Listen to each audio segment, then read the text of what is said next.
cross-border complications. I'm not talking about the U.S. and Canada. I'm talking about Canada and France through the lens of Alimentation Couche-Tard, the convenience store giant. At this point, if you've been watching BNN Bloomberg, you know this story. They were interested in doing a deal with the French giant Carrefour, and then politics got in the way, so much so that there seem to be talks taking place in France today trying to get clarity within the government on what the real view is when it comes to foreign takeovers, which is a subject that comes up all the time in Quebec. And we wanted to bring in the former Quebec Premier Jean Charest, a partner of McCarthy Tétrault, to talk more about this developing story. Always nice to see you. And, you know, I would love to get your overall reaction to just this sort of very politically sensitive deal story that has emerged over the last week.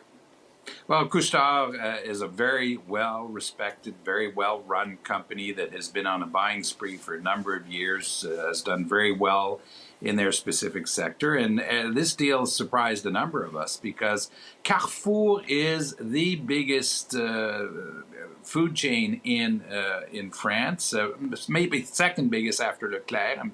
But they have 100,000 employees, and they're mostly in the business of retail. They do have a chain, John, of stores that are like Couche-Tard, and I think that's mostly what they were interested in.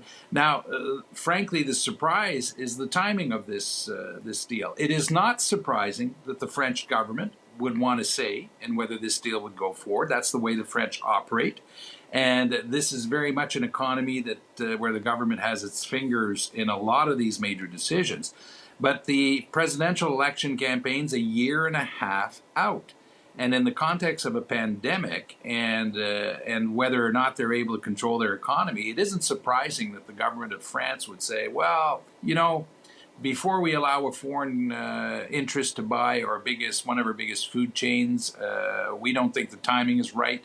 And we're going to say no to this proposal as it stands. So it's very much a political decision more than a business decision at this point. What has been your sort of historical view on the potential relationship of deal activity taking place between Quebec and France? I mean, France, obviously, there are some cultural similarities, but even just looking, our colleagues at Bloomberg interviewed a member of Emmanuel Macron's party today who's kind of on the other side of this, trying to figure out, I mean, are we as a country still open for business, open for takeover activity? Because I think the perception now, based on everything that's played out here, is that they are not. Well, and those who are the most worried about this decision and the timing of the decision is the French business community, for a very simple reason. This affects the valuations of French companies. If the French government is saying that a foreign interest is not allowed to do an investment within their country, well, then they're affecting very directly the valuation of every French business. And for that reason, the French business community is going to ask for some clarification. That being said, you know, Canada has done these deals before in the other direction. The last big deal I remember was Alcan, as it was back in the early 2000s, has since become Rio Tinto, who bought Pichenay, the French company. And the technology used by Rio Tinto Alcan today in Quebec is Pichenay technology. The French government reluctantly allowed that deal to go through. But I know for having heard it directly from those who were in government at the time that they had regretted that deal going through. Now, our situation's different, John. Canada's a country that very, very much needs foreign direct investment. We depend on it and we're favorable to it. So this isn't going to affect the ability of French companies to come here. It'll be a bit of a chill in their ability to do it. But over the midterm and even the short term, French companies are going to continue to shop for businesses here in Canada. Well, that's a good point for us to segue a little bit, since we're talking so much about the U.S. this week and we're awaiting the inauguration of President-elect Joe Biden. And even this week, we've been talking about, you know, the challenges ahead for Keystone XL. Finding ways for our energy industry to grow or expand into the United States has been a key priority for years here. What's your general sense of this Biden administration? How do you think we should be interpreting this growing fear, if you will, as he takes office?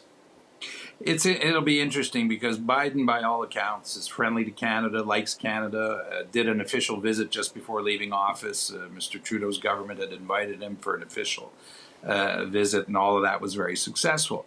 But now we are really going to learn what it means to live next to a superpower. Two things are going to happen in the short term.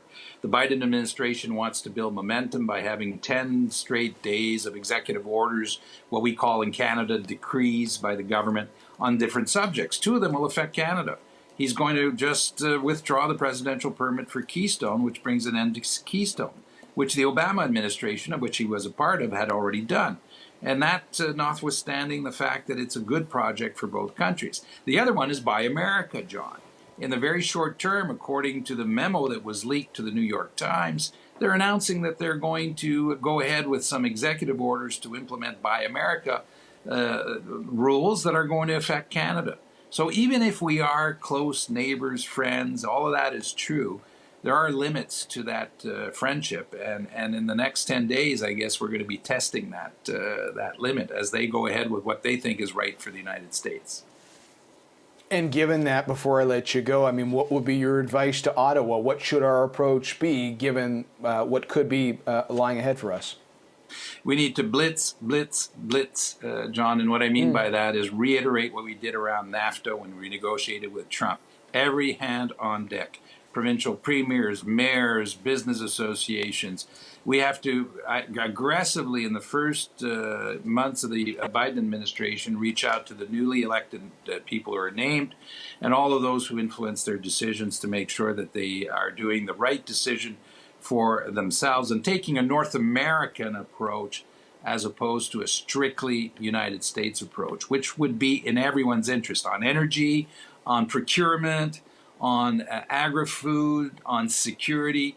The North American approach is what makes sense, and that's the business case that we have to make to every decision maker in the United States. Mr. Charest, always appreciate the time. Thanks for your insights this morning. Thank you, John. Jean Charest joining us, former Quebec Premier, partner at McCarthy Tétrault.